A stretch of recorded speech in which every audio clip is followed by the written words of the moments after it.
it's Jenny D, and today's real funny friend, Jim Norton, going to be at Comedy Works downtown Larimer Square. Perfect weekend for it. It's going to be beautiful. This time of year in Colorado, it could be like a blizzard, or you're probably going to be sweating a little bit. I'm not going to lie. I know, but that's just my typical timing, is that I come to Colorado when it's supposed to be cold, but it's really beautiful, so people are going to want to be outside. And I'm like, no, come inside. Sit and watch me for an hour.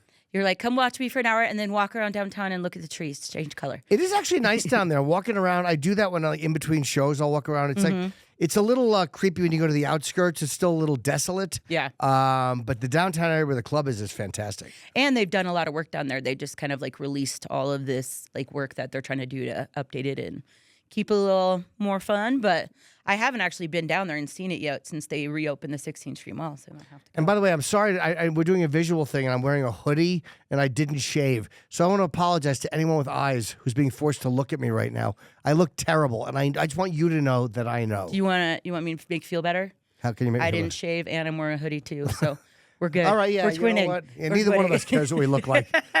We're just here to visually spoil your morning. No, I love it though, because you were in radio. We talked about this off air as well as on air, but being in radio, transitioning from that to live, and you get like a certain different vibe from people when they're right in front of you and being able to react. And I think that that's one thing that's a gift. Because I would be so worried that they would sit there and give me weird looks, and I'd be worried about what I look like. But once you get up there, you're just you. You just go into it. On stage, it doesn't matter. Yeah, it's very comfortable on stage. But they're being in the room. It's almost like when you're doing radio and you're supposed to interview someone, and they're like, oh, yeah, they want to make it a phoner. I mean, yeah. Nothing worse. There's no way to connect on the phone. It's like when someone says, is Pepsi okay?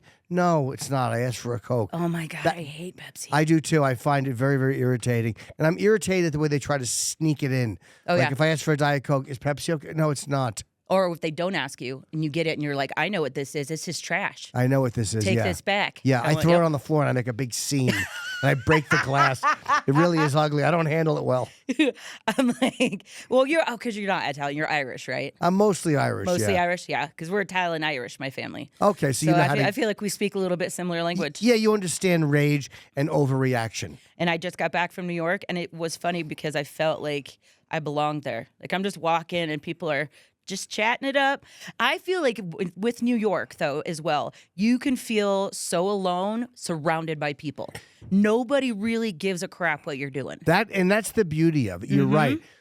You can, because everyone minds their business. People are not looking at each other. Nobody cares. Everyone has somewhere to be. Like those stereotypes are really true. So I kind of like that. Like I'm depressed and I'm alone and I'm surrounded by people. Christmas time in New York, it just feels right. It was one of the coolest feelings though, because you're walking down going, I think sometimes we get so upset about other people's interpretations of us and I'm used to that. I mean, I live in the burbs. You walk into the store in the burbs and people are like, look at her. She's got her Crocs on.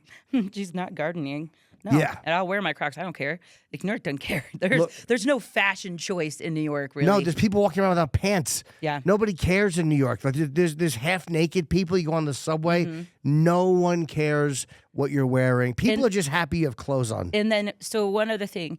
Do you get, like, when you come to Denver, you come to other places, and we don't have horns blasting nonstop? Right. Is that just the most glorious sleep ever, being able to sleep without hearing that all night long? It is a good night's sleep, although my sinuses feel like they've been laminated because my nose gets very dry when I'm here. And we're driving this morning, and everyone's so patient. I'm getting a little impatient. I'm like, would you hit the horn? Like, this person is not good. They're in a wheelchair. Right away. No, we don't do that in New York. What is that? Every time I go to like Montreal, my wife screams at me. She's like, nobody beeps up here but you. But I hate it. It's like, go. What are you doing? So, yeah, the horn is there for a reason.